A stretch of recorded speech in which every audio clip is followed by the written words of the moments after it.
guys, welcome to My Sew Bliss. Today I'm super excited to be sharing with you the Baby Lock Zest. I am an ambassador for Baby Lock, which means I get to work with some of their sewing machines and show you guys how awesome they are and show you all the features on them. So I'm really excited. Today we're going to be focusing on this one right here, which is the Baby Lock Zest. It's part of their genuine collection and it is a great basic sewing machine. It's very small and compact. It has all the basic things that you will need to get started, especially if you're a beginner. But I even like this for traveling or just going up and down the stairs in my house. If my kids are playing upstairs, I'll take this upstairs and go sew up there. Or if they're playing downstairs, I'll sew downstairs. So it's just really lightweight and compact, so it's easy to move around, which I really love about it. But it's awesome for any beginner sewer. So if you don't know how to sew and you want to learn, this is a great machine to start on. There isn't a ton of stuff on it that will make it confusing or hard to understand. So this is a great way to start sewing and learn all the features and then slowly work your way up to a more advanced machine with more features if that's something you need. So let me start showing this off to you a little bit, and then we'll even get into how you thread this machine. So first of all, you can see this is the front of our machine and we have our two dials right here. This dial right here is going to be all the different stitches that this machine offers. So you can see we have different straight stitches, we have a buttonhole stitch, and then we can even do zigzag stitches. So that's a great option. It shows all right here. You just twist the dial to change those. And then next to it, we have the stitch length. This is how long your stitches are. So when someone says basting stitches, those are your longest stitch. So you would go up to 4 to a 5. And then regularly you sew on like a 2.5 and you just twist it to change it to that part. There's dots on the top and that's what you line what you want to do. You line it up with those dots right there. So that's what those two dials are right here.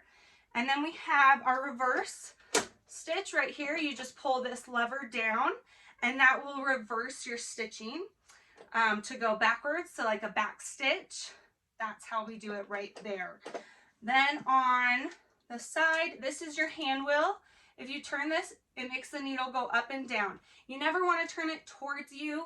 That can mess with the tension over time and mess with your machine. You always want to do it away from you. So make sure, no matter what machine you have, that's really important. Make sure you remember that when you start sewing. So then I'm just going to work my way over up on the top. Right here we have our bobbin winder. This little white tab right here. I'll show you up close. So this little white tab right here, that just stops the bobbin from winding so it doesn't get too full. But you would put your bobbin right here. And I'm going to show you guys how to do this. Right here, we have our spool holders.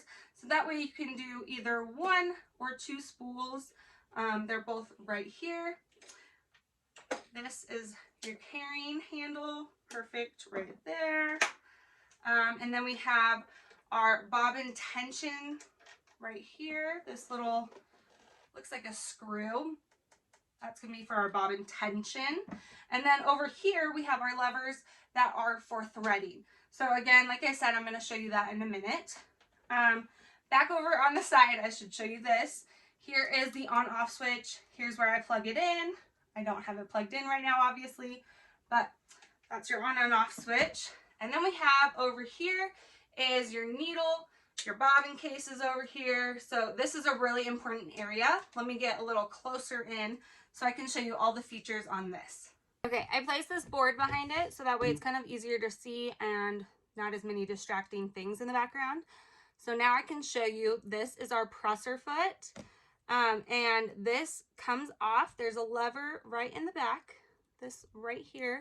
And you just press that lever up and it'll pop right off. And then you have a couple other feet that come with this machine and you can put them back on. And then just to put it back on, you take it, let me try and get my hands out of there. And let me show you up close real quick. So this bar right here, you take that bar and you line it up with the top.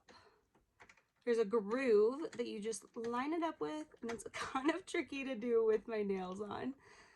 So I can just line it up, and I just pushed it back on. Sometimes I just lower my presser foot and then it pops in a lot easier. So you just kind of have to maneuver it, and it's a little easier when you don't have long nails.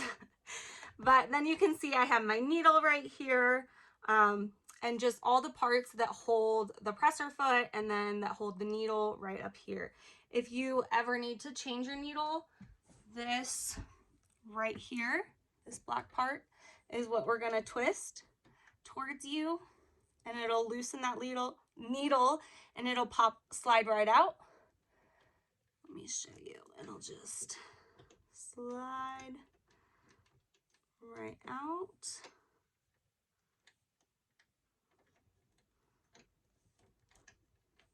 Just like that. There we go. So that way you can change your needle out. You want to change that out often, so you don't use a dull needle. And then you can just slide that right back in to replace, and then twist it away from you to tighten. Okay, so I just tightened that up, and now it's all ready to go.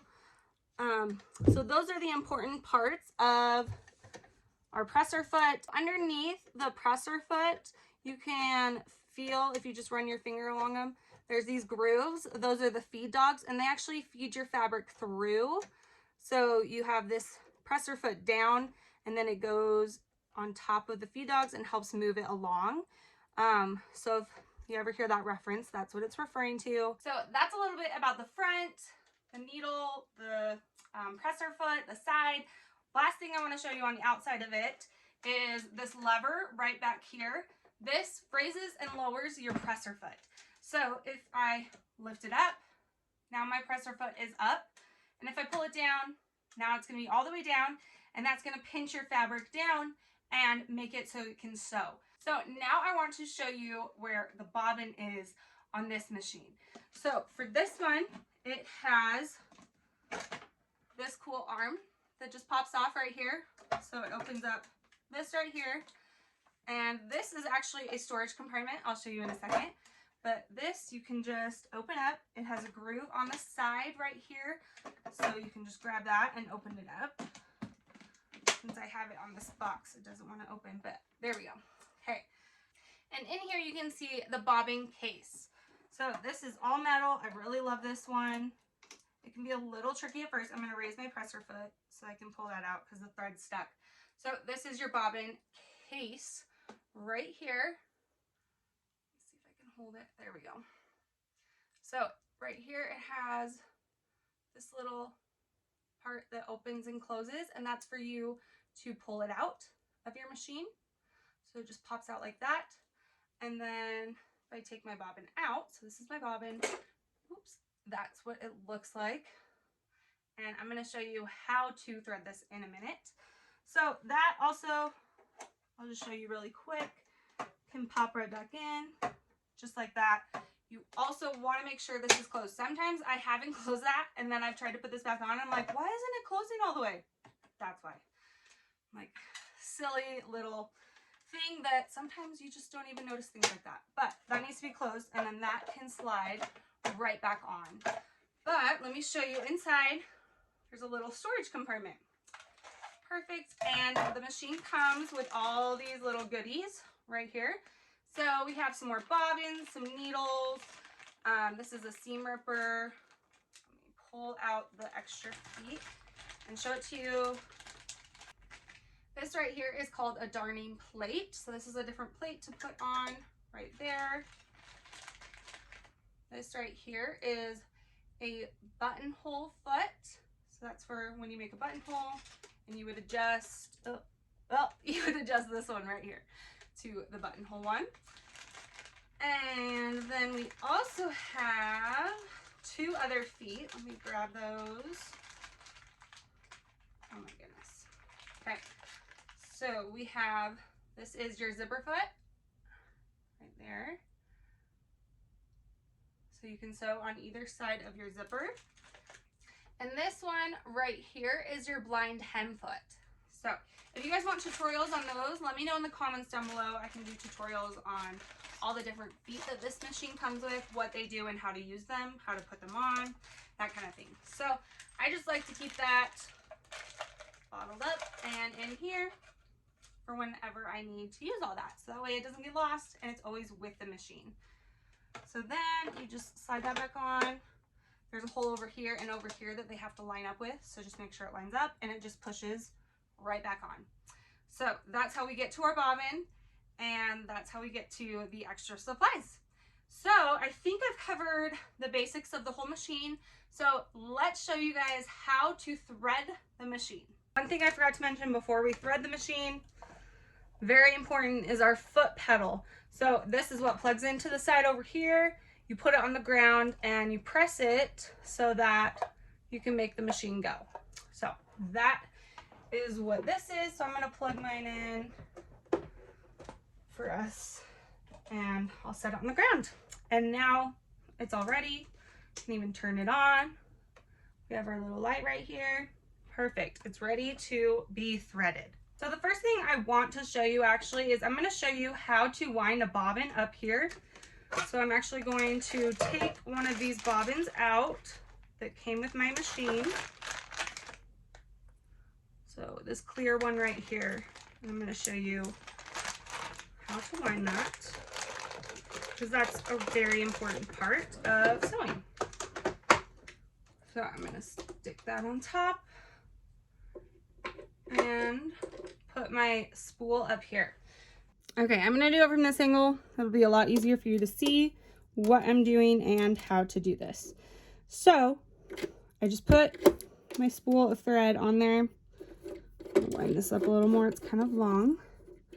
And then I come over here, this is the tension disc, and I wrap it right underneath.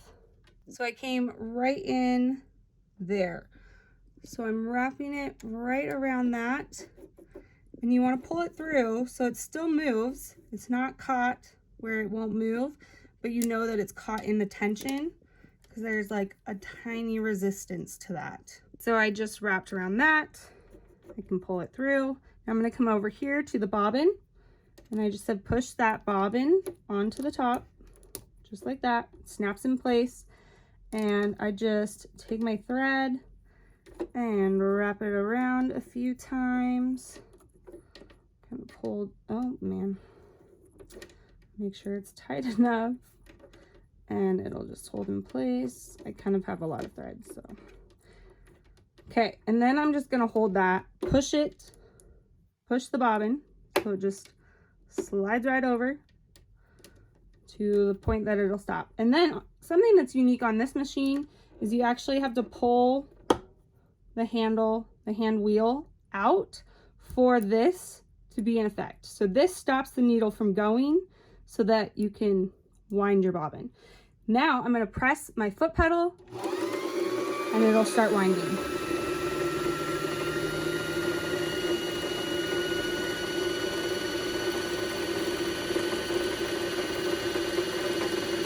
You can see right here, the tail of my thread is extra long, so it's been sticking out. So you don't have to do this right now, but I just figured I'd show you. I just cut that, and then it'll continue to wind around it. But I did want to say that you'll know if your tension isn't right, if this is all wonky and it's not going on tightly. So I'll go a little more. And this right here is actually going to stop it when it gets full enough that it's not going to fit in your bobbin case if you keep going. So that'll stop it. Right now I'm actually just going to stop because I don't need that much brown on my bobbin. So to then take it off, I just push it back over to the left, take it off, trim my thread, make sure you push your hand wheel back in so then it's ready to be used. And now I have a bobbin wound and ready to go. So I'll set that off to the side, and now we can thread our machine. So I'll just take this thread and I'll show you from the top right here. We're going to start by coming over here, and you can follow your arrows. Most machines are going to show you with either arrows and or numbers, exactly how to thread it. So if you ever use a different machine, just look for that on those machines. So like this one, I'm going to follow these arrows right over here to number 1. I'm going to put it right underneath this lever, and then we're going to go down. After you've gone down, you'll see that 2, the arrow loops around, and you do want to just loop it under that, come back up, and then we're going to come right through this lever right here. And you can see it has a spot for the thread to go in. You can see my thread coming in, and then it just drops down. Whoops, sorry about that. It drops down right in this hole. And you want to make sure that's exactly where it goes, is in that hole. And if this part isn't raised, you need to turn your hand wheel. See if I turn my hand wheel. That just means your needle isn't all the way up. So there I have it all the way up, so I can put it in place. And then I will just take my thread and come back down where I just was. So I'm going to come down here. Okay, so that was step number 3, coming down. Now here's 4, it just points down. There's a lever right here. I'm going to put my thread behind that lever so it just catches right in place. And then I'm going to pull a little more out. Right here, there's a little loop. Let me see if I can get that closer for you. A little up above. So right here, that little spot right there, I'm going to put my thread behind and catch it on that. And now I'm ready to put my thread through my needle. Now there's lots of handy tools that you can use. I'm going to reposition my needle so it's higher. There we go.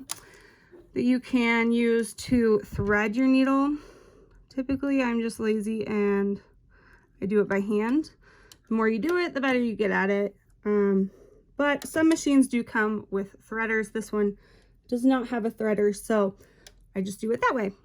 And now the top thread is all done and ready to go. So now we need to thread our bobbin. Okay, so like I showed you earlier, to thread the bobbin, we have to open this up right here. And I don't think I showed this, but there's a little opening right here. I just use that and pull it out. And then set this part off to the side and open it up from the side. So here is our bobbin casing. It's a little dusty in there. I need to clean it. But I just take this lever right here and open that like a little handle to pull it out. So that's how I get that out of there. And then I'm going to take my bobbin, and I always want the thread over here to be going and turning clockwise. So just like this. Can you see that? Just like that. Okay. And then I'm going to just set that right in my casing, taking my thread, and there's a line right here on the bobbin casing. So I'm going to take my thread and go up to that line and pull it through and then around this metal part. So that way it pops in to that hole. Did you hear that pop in? So then once it's in there, I can feel it. There's slight tension on it, and I can pull it so that the thread is coming through.